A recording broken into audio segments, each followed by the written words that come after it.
So as I do every single season for Star Wars Hunters, it is once again time to rank every single hunter in the game. We've obviously had the addition of Pillbush in Season 3, and so because of that, it is time to re-rank all of the hunters. There was also some fairly big change, well not big changes, but there were some notable changes in the Season 3 update, namely to some of those meta hunters that I actually had in the meta tier last season as well. So it's going to be a very difficult one to do, and without wasting any time, let's get stuck right into it. Now, something to keep in mind with this one, these are always controversial, so that says enough in itself, but I barely played during Season 2 because obviously Star Wars Outlaws was out and I spent a lot of time covering that. But then also I've obviously had a pretty slow start to Season 3. I have been playing most of the season, however the first week or two I barely played, so I actually feel a lot less confident doing this compared to what I have done previously, because obviously in those seasons I was grinding ranked every single day pretty much. I have not played ranked since like the beginning of Season 2 just because it's kind of too late for me to even try when it comes to Season 3. So yeah, keep that in mind. This is probably going to be a very rough idea, I guess, of the rankings, but it's what I consider after still playing for the last 2 or 3 weeks since the beginning of Season 3. This is what I would say is my ranking of each of these hunters. Now, starting off, we're just going to go through all of the damage hunters, all of the support hunters, and all the tank hunters. And obviously, first up is Pillbush. Now,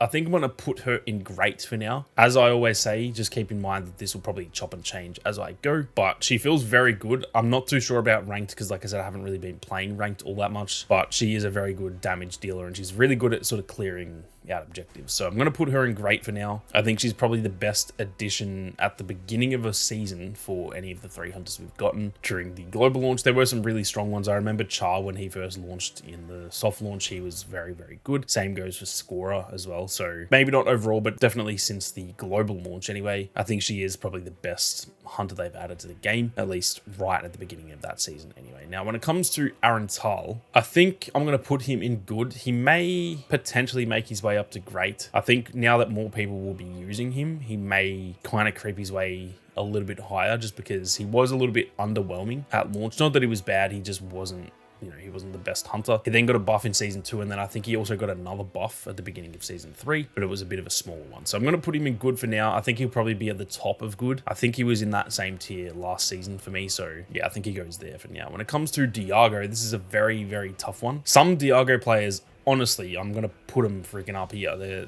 I swear, and it's probably the players who like have the auto fire on playing on mobile, because all you have to do is just aim at an enemy and he shoots them essentially. But man, sometimes you just can't escape Diago. He deals a lot of damage, and yeah, like I said, you can't really escape him if he's looking at you. So some games it genuinely feels like he's in the meta, but I think in reality he's probably, I'm not sure which side to put him of Arental, but I think he goes in the good tier for now. Again, he may make his way up here, but I don't think so. My issue with Diago, even though he's really good at, you know, dealing damage, and also he can play from a very long distance, he doesn't generally do that well on the objective. I very rarely see Diago players actually, you know, pushing objectives and stuff like that. So for me, as a very objective based player, I find it hard to rank him, you know, any higher than that, just because I feel like most other hunters in the game can do a lot better when it comes to the objective. Then again, his job is just to be a slayer and deal damage, so I do get that. But yeah, I think for now he goes in the good tier. Now, unfortunately, I think I'm still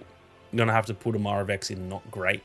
She may make her way to the very end of good because she did get another buff in Season 3, but I don't know what it is about Amara. I feel like she needs one more ability. That's what I said last season. I think that she's decent and she puts out a fair amount of damage with her blaster, but really she just has the grapple, which is an ability where Diago actually can just do that by double jumping. So that's kind of a wasted ability. And then the rocket's pretty good too, but that, yeah, it doesn't really do that much damage. And even with her ultimate, in the right situation, it's one of the best in the game, but you can also just easily get killed when you're using it. So I think she goes in the not great tier. It's so weird because in the soft launch, she was probably one of the better hunters. And yet really since the global launch, she's just not been very good at all. Now, next up, we've got J3, and this has been a controversial one every single season because I don't know why people don't rate him. I rate him very highly, and I'm going to put him in the great tier. I think a good J3 player can borderline dominate games. Sometimes you just straight up can't kill them, and while he does have his downfalls, he's pretty slow, and he doesn't you know, he's only got like one ability, I believe. So he actually kind of used to be better in the soft launch when he had more abilities, but I do just think he's so good. I hadn't used him in ages. I just used him yesterday and I went, I think 13-1 in my first game with him. So yeah,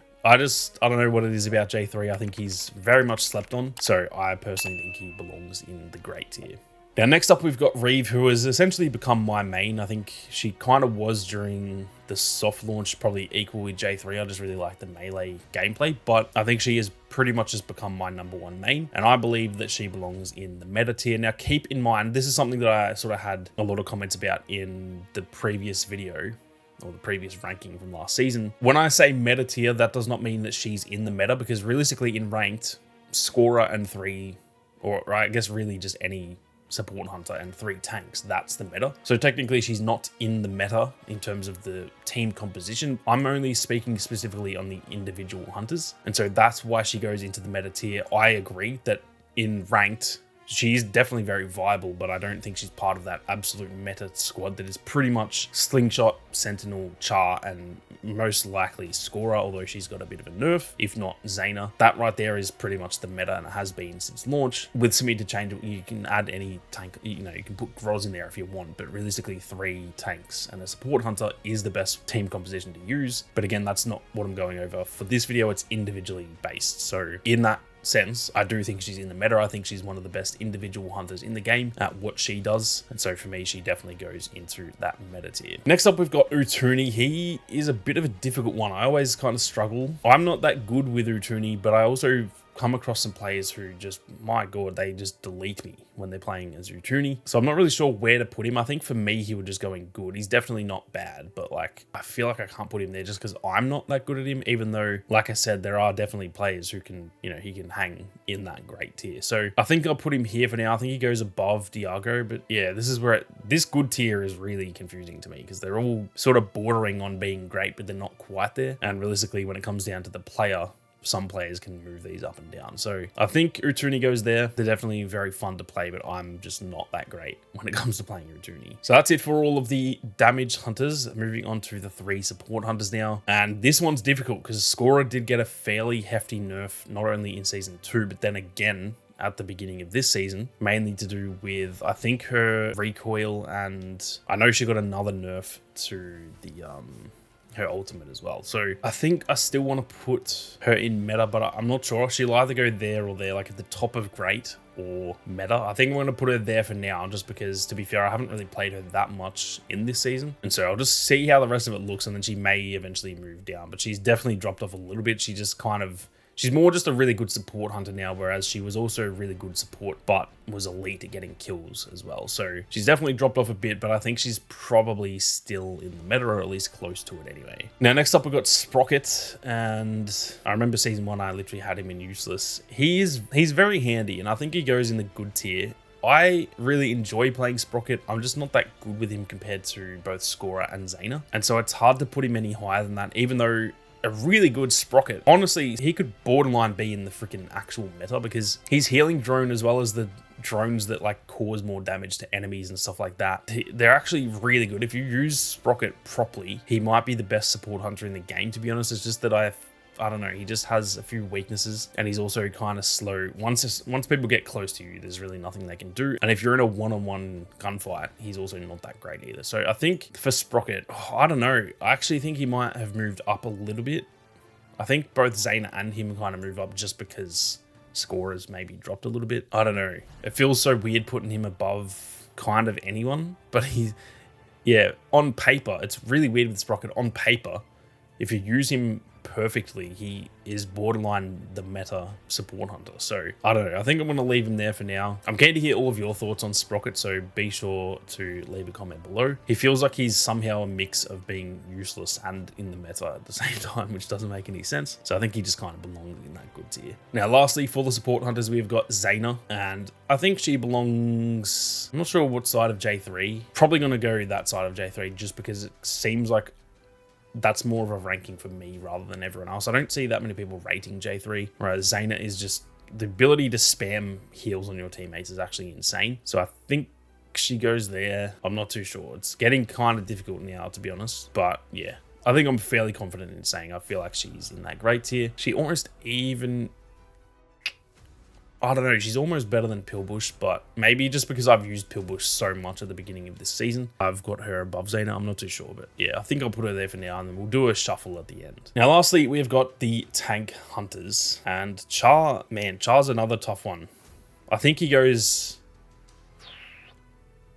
above J3. If I could somehow put him even with Zaina, I think I would. I'm not sure which one's better. And again, in terms of the actual meta of ranked, he's in the meta for sure. He can just eat damage for breakfast. It's actually insane. And the ability to like draw enemies off objectives and trap them and all that kind of thing. He's really, really useful. I think I'll put him here for now. I think there are other tank hunters who can be definitely thrown in there. Whereas Zaina and Skora, it's kind of closer between them in terms of the meta support hunter. So I think I'll put him there for now. Next up, we've got Groz. He got another little buff, I believe, at the beginning of the season, or maybe that was the start of last season. I think he was in Not Great last time. I think it was just these two in Not Great. I think he still belongs there, maybe here. But I don't know. Yeah, no, I think he belongs in Not Great. It's really weird because sometimes you just can't kill him, and a good Groz who's just sitting on objectives can be an absolute nightmare to deal with. And again, even though he's not great, if you're playing ranked and you just swapped out Char for Groz, you're probably not at that much of a disadvantage. So he's almost in the meta, even though, like I said, I'm putting him in Not Great. It doesn't really make sense. Hopefully that explains what I was saying earlier about this not being the actual meta. But yeah, I think he belongs Not Great. I almost want to put him here, though. I just don't think he's that bad. Not Great is the set. Yeah, no, I'm going to put him there. I don't think he's that bad, but he's not really, I don't know, he's not better than any of them, I don't think. Maybe Dialga. I feel like Dialga is actually kind of useless, to be honest, so I'm not sure. Yeah, you know what? I'm putting Dialga there. He does nothing on the objectives. At least Groz can really affect games. I feel like only the best Dialga players can actually really affect the outcome of a game. So I think he goes there, but really both Groz and Dialga can borderline be in Not Great, but yeah, I feel like they're just slightly better than that. Now, next up, we've got Chaos, and this is a pretty difficult one. I think last season I had her in here. I think I still will, but I think she goes to the end. I don't know, it's difficult. I think she's got a really good mix for a tank. I think a lot of tanks are very specific in their playstyle. I think she can be really good up close and from a bit of a distance. So I think I'd still class her as great, but yeah, I don't know. It's also hard to say that she's better than any of them. So yeah, I think she goes there. It's a bit of a difficult one though. Now, next up, we've got Sentinel, and he also got a pretty big nerf in this season. So I don't know, I feel like he's still meta, but maybe I haven't played him enough. Maybe he's nerf. Like, I've had a few decent games with him, but maybe they were just bad enemies. I don't know whether to put him here or here. I think he goes meta. I don't think his nerf was that big, as in like it was a fairly big nerf as far as nerfs go, but he was that good that I feel like he's still in the meta. So I think that's fine there. Then again, like, I don't know, both of these with their nerfs, I actually don't know where they belong, to be honest. Like I said, this one was always going to be a bit hit and miss. I don't think I've really played every single hunter this season. I think I've played pretty much all of them. I haven't really played Dialga, Groz, or Amara. Haven't even played that much Char this season. So this one's always going to be a bit dodgy. Hopefully the season 4 ranking will be a bit more realistic, I guess. But finally, we have got Slingshot.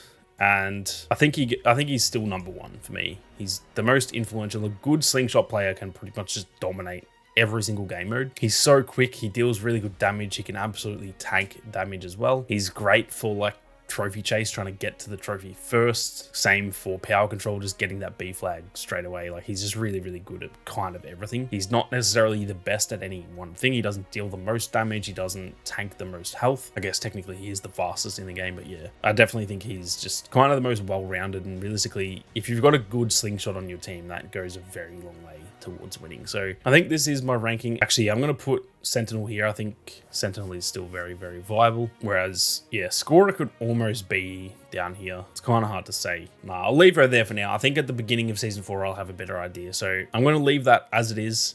I feel fairly confident about it, but I feel like there are some that it's just really hard. Some of them could, for example, Char could borderline be up here and stuff like it. It's pretty hard to say. So that is it for my season 3 rankings for the hunters in Star Wars Hunters. I'm keen to hear all of your thoughts, so be sure to roast me in the comments for how poor this list is. Like I said, I feel like I'll be a little bit more confident about it in the beginning of season 4. I'm going to be playing ranked next season again as well, so that season will probably be a little bit better. But with that being said, thank you all very much for watching. You guys have a great day, and may the force be with you always.